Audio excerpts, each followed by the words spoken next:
Being a rapper can get stressful.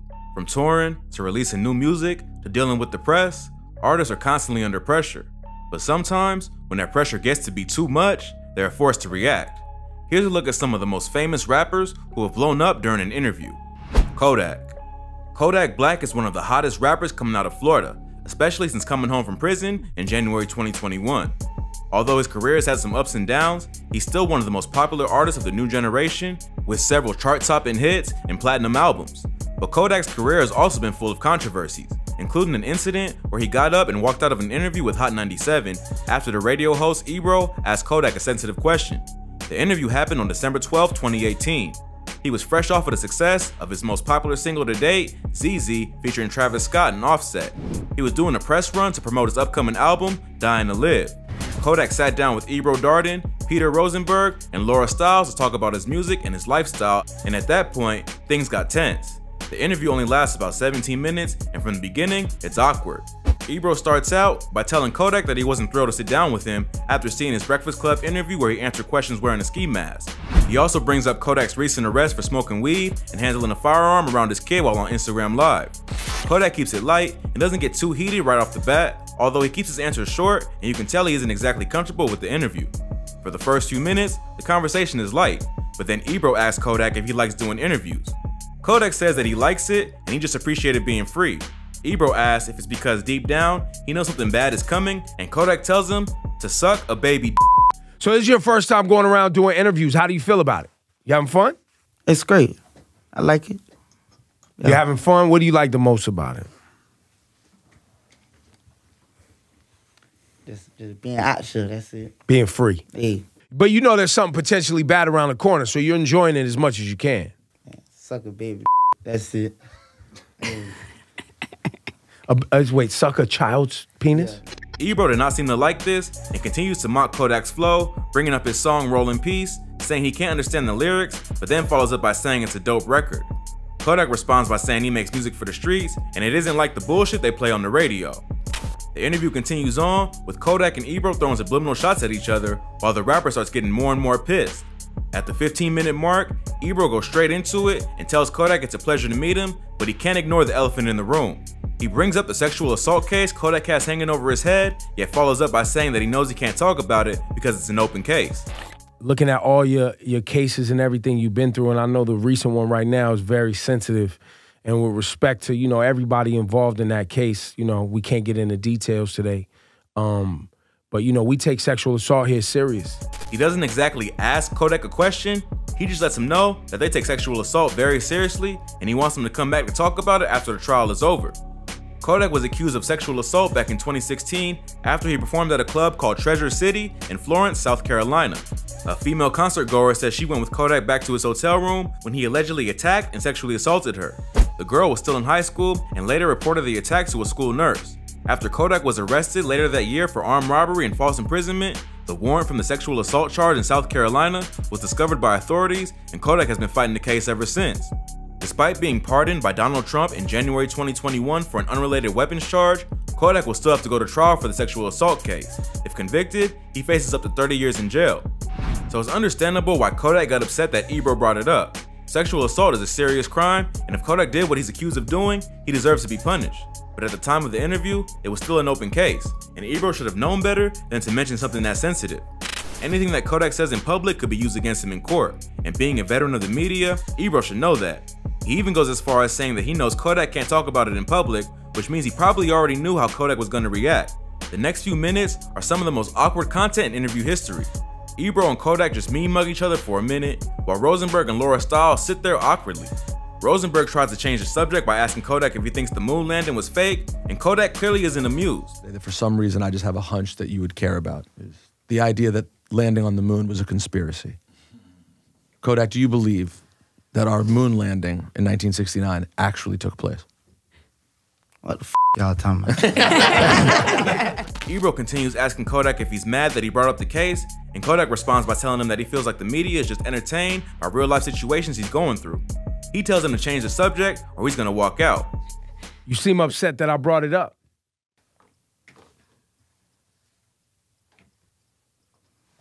I feel like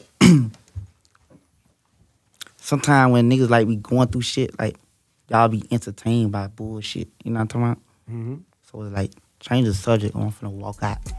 Rosenberg tries to jump in again, but Ebro cuts him off and says that if Kodak wants the interview to be over, it can be over.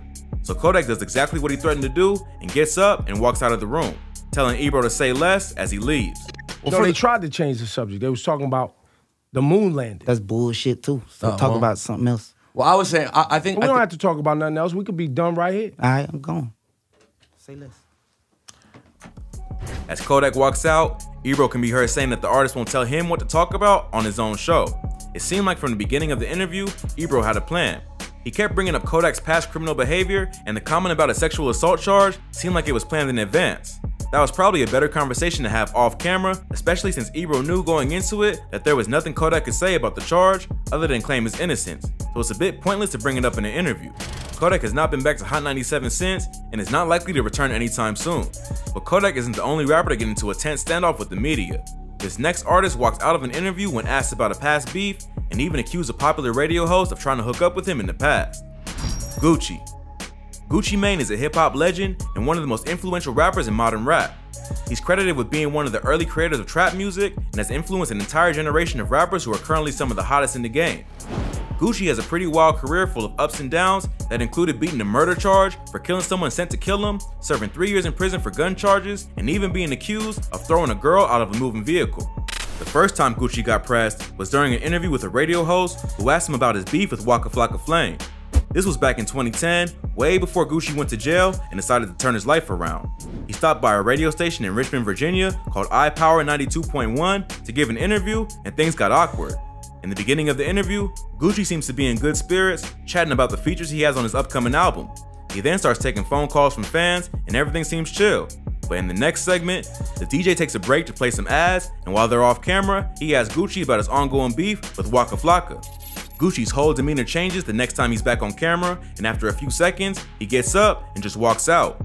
The DJ can be heard asking his staff what the hell just happened, but Gucci doesn't seem to care. I need to see him by a certain time. What the hell do that then? We're about to go back on the air right now. Oh, what the hell? What the hell was that? This was right at the beginning of the beef between the rapper and Waka Flocka Flame, so it was still a sore subject for Guwap. At the time, no one knew why the artists were beefing, but earlier that same year, Waka gave a radio interview with DJ Drama where he revealed that he and Gucci weren't on speaking terms. During the ad break, the DJ told the Zone 6 rapper that his next question was going to be about Waka. Gucci clearly didn't want to talk about the subject, which is why he walked out. The two rappers dropped a collaborative tape together the following year called The Ferrari Boys, leading fans to believe that the beef had been squashed. But in 2013, Gucci took to social media to officially announce that he and Waka were done and that the artist was no longer on 1017.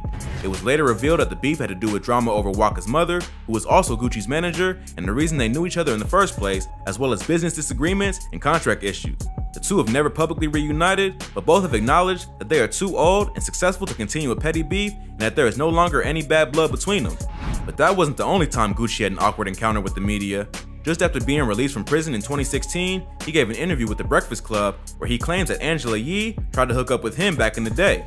Gucci had just gotten out of jail about 6 months before the interview, and it was his first press run since being released. He chopped it up with DJ Envy, Charlemagne, and Angela Yee, and for most of the conversation, things are lighthearted. Gucci's no longer the same wild figure that he was in 2012 or 2013 when he was beefing with everyone in the industry and high on drugs 24/7. But about 15 minutes into the interview, the old Gucci comes out and he confronts Angela Yee for trying to sleep with him. They were laughing about how intimidating he was the first time he went on The Breakfast Club and how that's become an iconic interview. Angela Yee says that she was never intimidated by Gucci because he was always nice to her. But Gucci says she was intimidated for a different reason. He goes on to say that the two of them had a history and that she was scared he would confront her about something else. Go back and look at that. That's what Gucci said. Did he say that during the interview? Y'all terrified? What would I be saying? What you gonna do to me? It's not what I was going to do. It's not what I would do to you. It's what I was going to say to you. Oh. You know, because we had already had a history. Hey, you smash Angela Yee, Gucci? Okay. Of course not. Wait, you said of course not. I'm saying, come on, guys. She didn't try it. Okay. She didn't try it. She was on my back then. Oh, okay. That is a lie. I'm not lying. No, we was cool. I was not on your Stop you it. used to be texting me what hotel you was at and shit like that. That is a lie. You was Prove that. Never.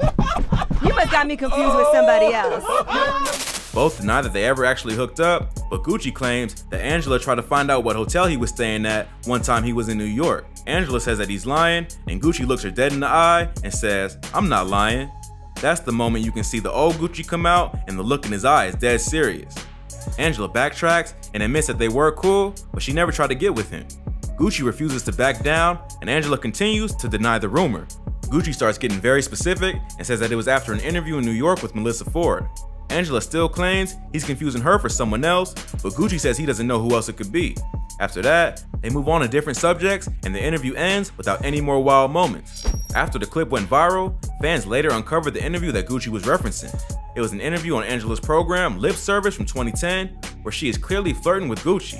The conversation gets pretty sexual, and at one point, Angela even says that Gucci must have a big Oh my God. He must really have a big because he always says that. There's no proof that she tried to hit him up after they chatted, but many said the video is proof that Gucci wasn't lying. Then, in 2019, Gucci posted a clip of him confronting Angela Yee to his Instagram and claimed that the exchange had gotten him banned from going on The Breakfast Club ever again. Angela Yee defended herself by saying that she did not ban Gucci from the show, but he requested to come sit down for another interview. She told him that if he wanted to come back, he would have to apologize in public. He didn't want to do that, so they didn't book another interview. Not long after, Gucci did a private interview with just Charlemagne, where he says that Angela Yee blew the whole thing out of proportion. But don't never try to act like you didn't do it. You did. You did. She said she feel like you disrespected her. She disrespected herself. She disrespected herself. That's what she did. She just made a big deal out of something that wasn't even a big deal. He says that trying to hook up with him wasn't a big deal, and she should have just admitted to it instead of getting so sensitive. He goes on to call Yee a punk-ass bitch, and even throws DJ Envy under the bus, calling him a pussy for backing up Yee's decision to ban him without having a conversation directly with him first. For the record, he's not banned. I don't even know where that came from. It came from that punk-ass bitch, man. And DJ Envy, he's a pussy too. Envy did it too? Envy's pussy, man. Pussy. He was scared, wasn't even scared to come. The old Gucci comes out once again, and at the end of the interview, saying that if he sees Envy again and the energy isn't right, he's gonna slap the shit out of him. Yeah. He confronted them. So I'm gonna confront him about what him and Angela did, and if he come at me wrong, I'm gonna slap the shit out of him. Charlemagne just sits there, looking pretty uncomfortable. Gucci is pretty openly disrespecting both of his radio co-hosts and claiming to slap one of them the next time he sees him. But if there is one artist in the industry you don't want to step to, it's Gucci Mane, even if he is a changed man. DJ Envy later took to Instagram to claim that Charlemagne had played him the interview before releasing it, and he knew that this was coming. He said that it wasn't the first time that he'd been threatened by an artist, and it probably wouldn't be the last. He didn't try to get Gucci banned, but he did say that he wasn't interested in doing an interview if his co-host wasn't comfortable. He was simply riding for the team, and Angela had every right to defend herself from Gucci's comments. Since then, Gucci has not appeared on The Breakfast Club. Hopefully, one day they can put the beef behind them and have Mr. Zone 6 back on the show to drop some more gems and create a new viral moment. But after calling one host a punk-ass and threatening to slap the other, it may be a while before Gucci gets invited to do another interview.